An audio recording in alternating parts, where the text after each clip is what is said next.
I want to talk about my first week with my Nintendo Switch 2, and it all absolutely starts with the day of shipment, June 5th, 2025.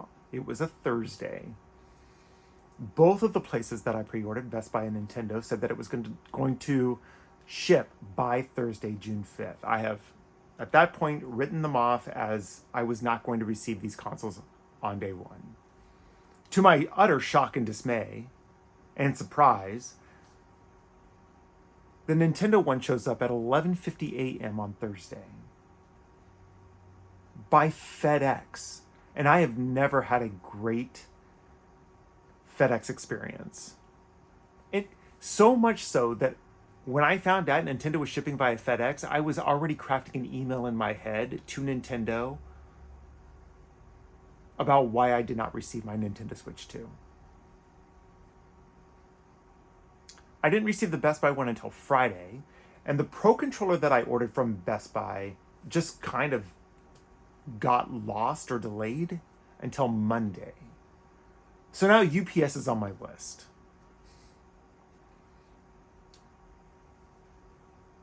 Once I brought the console in, it was time to do what every proper YouTuber does that gets new hardware. They recorded an unboxing video, and let me tell you something. I hate unboxing videos. They're boring. They don't really serve a purpose. What do I care what's in a box? The same things are always in the box. It is of no surprise on what you are getting in the box. Was it Switch 2 has what, like 9 things total? Here, I have the box right here. 9 things, is that what it is? 9 things. The console, 2 Joy-Cons, an AC adapter, USB-C charging cable, Switch 2 dock, 2 grips, or 2 straps, a grip, and an HDMI cable. Those 9 things. And yet here I was. I set up a table, my light, a fancy tripod that does the overhead view, and I record an unboxing video, which I'm just going to throw right up here.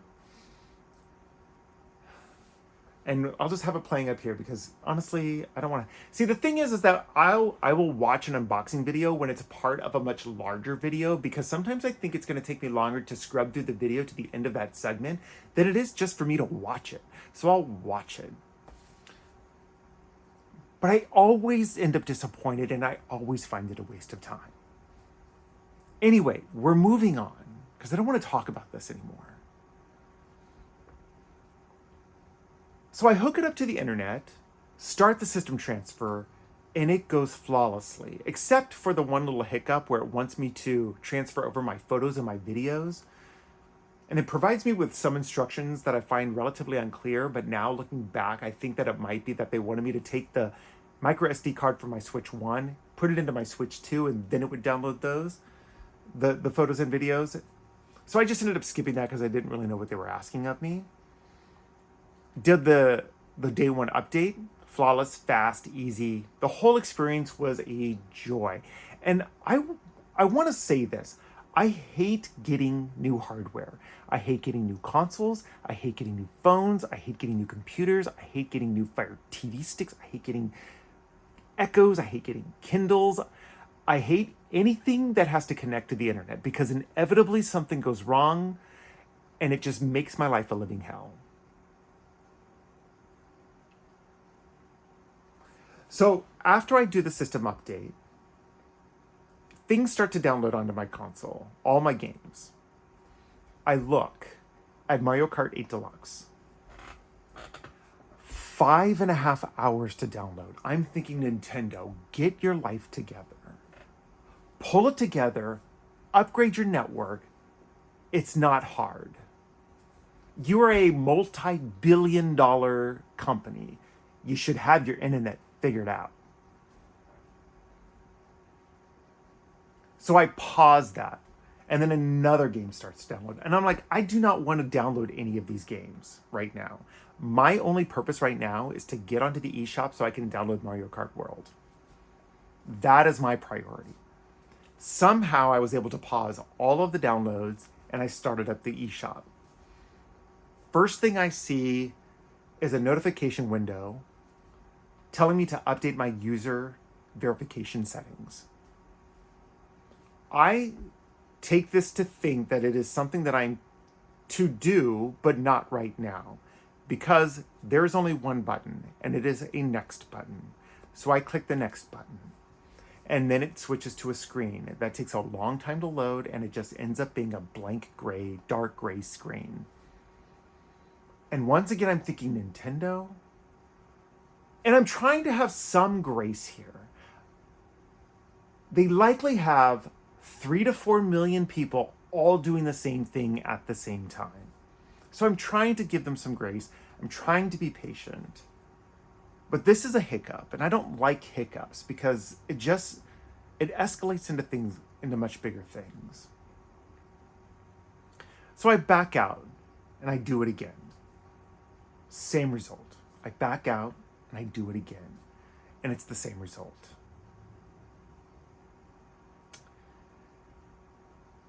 And then I think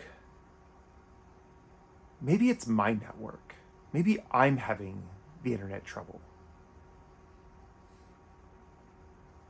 I open up my TP-Link Deco app, which controls my Deco mesh network.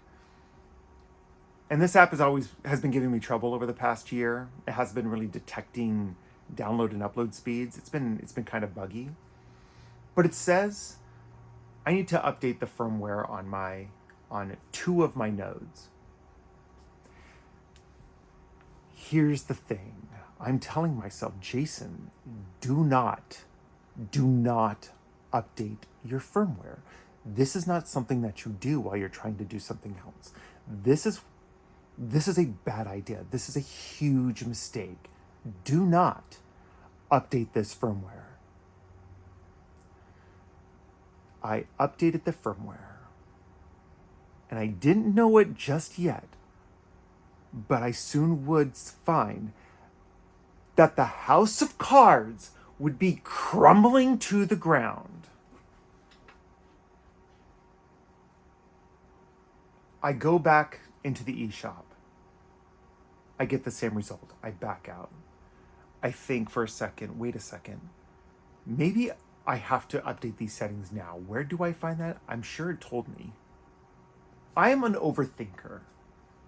I'm an overthinker, which makes things just a little bit more complicated for me to process. So it takes me a second. So I go into the settings and I find user verifications. I reset my user verifications, and then I go back into the eShop and it just pops right up. Perfect. It's a little bit slow, but again, I'm giving Nintendo some grace here. Their network sucks. Because everything just seems to be working. And then I enter in my code for Mario Kart World, and I notice that Mario Kart World is also downloading very slowly. Again, providing some grace. But for some reason, I look at my phone. Mario Kart World is going to take about 3 hours to download. I look at my phone, and it's not connected to the internet. And then the realization hit. It was my network. I am right now getting very triggered again by just talking about this again. Because I believe Wi-Fi is about 90% magic and about 10% actual technical stuff. And I'm not a wizard. I don't know how to do magic. So my understanding of what's happening right now was very elementary. I can do certain things. I can set up a mesh network. I can set up Wi-Fi. I can do some basic troubleshooting. I can reboot stuff. I can unplug things and plug them back in. But we go any further than that. We go to the point where I need to look at ports, and I'm completely lost. I'm completely lost. And I know it can't be that hard. So the troubleshooting thing in my head starts going off, and I'm like, okay, first things first. let's just reboot our mesh network. So I reboot the mesh network. Same result. I'm still not getting Wi-Fi on my phone, but my Fire TV stick has got Wi-Fi. My Switch 2 still is on Wi-Fi, and it's downloading very slowly. And then I'm thinking, okay, when this typically happens, that means my router is probably broadcasting a Wi-Fi signal. And it will do that sometimes when when we've been having some brownouts every now and then. It would just like kind of go, our power would go off and then it would come back on. So it's possible that when it rebooted, it restarted the Wi-Fi on my router, on my ISP router. So I look, and yes, I'm thinking, great, this is an easy fix. I've done this before. All I have to do is turn off the Wi-Fi on my ISP router, and then everything will just go back to normal, and I can move on with my life. I do that, nothing happens. Not only that, but now I have got no internet on anything. The Switch 2 has no internet. My Fire TV stick has no internet. Nothing in the house that is connected to the internet has internet. And I realized this is a much bigger problem than I initially thought. So I'm rebooting. So I'm turning that back on, turning it off, rebooting my mesh network. I'm doing all the things that all I know how to do. I'm like trying different configurations of rebooting and turning things off and on, and nothing is working. But what's so weird is that even though nothing was working, everything could still detect the network ID. It just couldn't connect to it no matter what I tried. So I would enter in all the things correctly, enter in the password, but it wouldn't actually connect to my network. Ultimately, I'm just getting fed up. I've spent like 2 hours on this. I just rip out my mesh network from the wall, unplug all the nodes. I don't want any of this nonsense anymore. And I just turn on my ISP Wi-Fi. And for some reason, everything starts connecting once I've inputted all the network IDs and all the passwords and everything. And I had to go through the entire house, and do all of the things, all of them over again. And I was downloading at like 2 megabytes a second. I could barely watch a 720p signal. 720p. It was taking hours to download stuff. I'm watching pixelated nonsense on TV.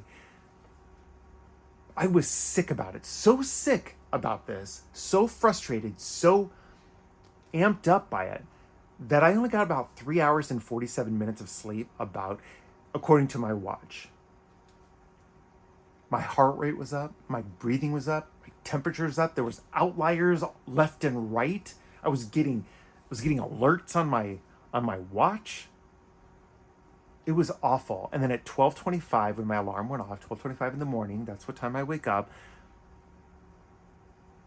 I was looking, and I had downloaded Mario Kart World, Cyberpunk, the No Man's Sky update, and I had just started downloading the Hogwarts game, Hogwarts Legacy. All in like 10 hours. 10 hours to download 3 games and start another game, which was going to take another 3 hours to download.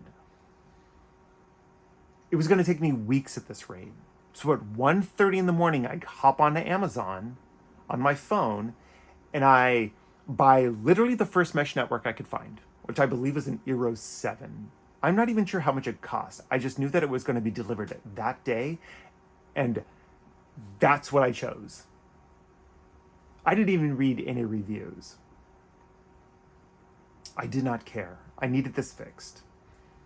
It was going to be delivered at 10 a.m., which was perfect because I got off at 10 a.m. and then I could just come home and I could just install it. I come to find out that it got delivered at 9 a.m., which was even better. I got home. Before I did anything,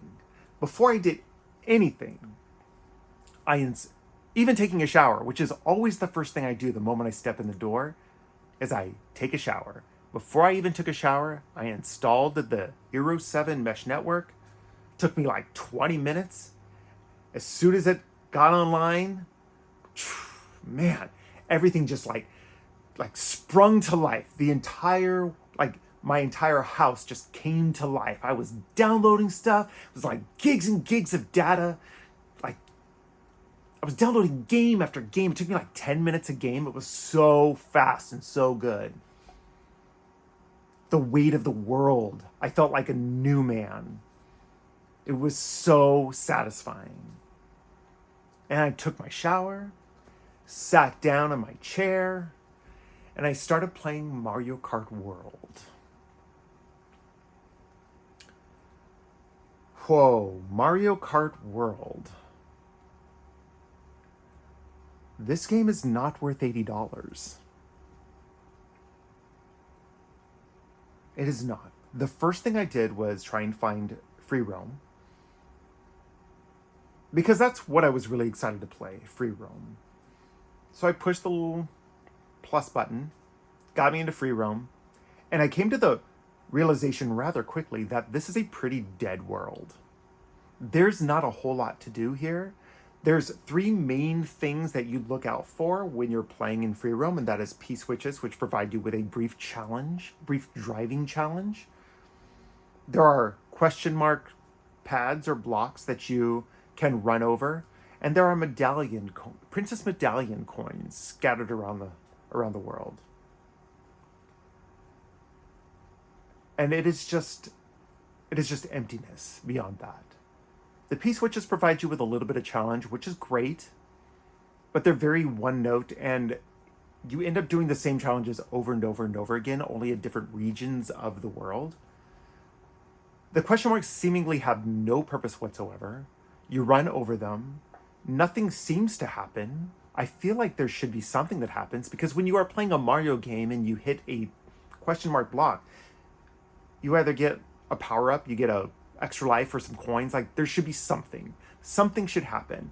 If I run over a question mark block in Mario Kart World, something should be different in the world.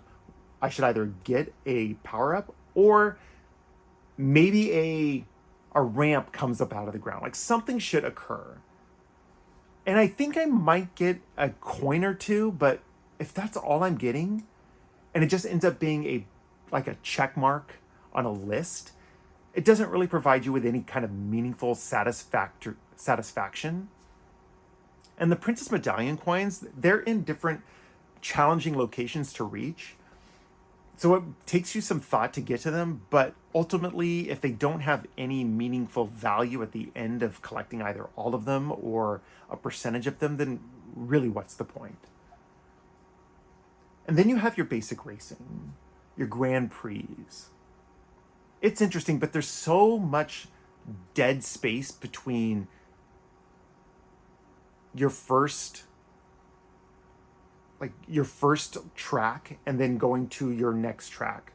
So like when you start your Grand Prix, you'll do the set number of laps, the 3 laps, but then each track after that, each race after that, part of that race is traveling from one track to another, and it's just this long stretches of nothing. But I think what really shines in this game is Knockout Tour. And I think that's what people have been saying. Like, this is the mode to play. This is the defining mode for Mario Kart World. And yeah, there's some really great races. I did one Knockout Tour, and it was great. It was great. It was fun. But it's a lot of racing, and it takes like 15 minutes, 10 to 15 minutes to get through a Knockout Tour, and that can be a little bit exhausting. But there's so many little disappointments along the way when you're playing this game. Like the characters, and it's not even the selection of characters that they have, or even that you have to unlock the characters every time you beat a Grand Prix, or how they randomly unlock throughout your playthrough. But it's the lifelessness of the characters. Aside from their little poses when you do a jump, there's just not. It's very static. It's as if they just took an amiibo and they put it into a cart.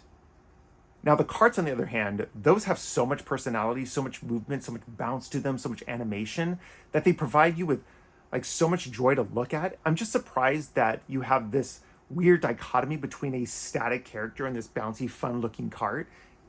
I just wish they added so much more personality into the actual characters as well, and just had it be so much like it's like a cartoony kind of feel. But it's not. It feels so dead. The new mechanics that they've included, like the jumping and the wall riding, are they're so complicated and so difficult to execute. Like to do this jump, you have to hold down a button and drive for a few seconds in a straight line, and then you can jump. Who in their right mind ever, when you're playing Mario Kart World, you're never driving in a straight line. So why would they include this mechanic requiring you to drive in a straight line? It just feels so backwards. And then the wall riding requires you to either jump or hop off of a grind rail in order to do. And if it already is difficult to do the jump, then to not only try and execute the jump well enough to then execute a wall ride from that, the consistency of being able to execute these moves just seems outside the realm of an average person's ability. And I try to do these things, and it's not fun to try and execute them. It's difficult. It's too difficult. They need to do something else with this jump feature, because it's not working. And they need to make wall riding a little bit easier to do. I shouldn't have to do this one move that's already complicated to do or requires too much time to pull off, when this game requires you to make sometimes very quick decisions. It just doesn't make any sense to me. And the world just lacks, like, there's a lot going on, but so much of it is just, it's like Breath of the Wild, where there's a lot of open space that you're missing a lot of the details that Nintendo is so known for. Like the little charming moments. And it's not enough that you have some toads camping, but then you have like kilometers and kilometers of square kilometers of things that there's nothing there. There's just grass. It's all these like little things that just are not living up to the standard that I think we all have for Nintendo, and I believe Nintendo has for itself. The deadness of the world. It just makes free roam feel so sad and so lonely. I was watching some YouTube video where they were hoping that you'd be able to like challenge racers in the world, whether that be, even if it's just non-playable characters, you just, the few racers that are kind of racing around. That would have been really cool.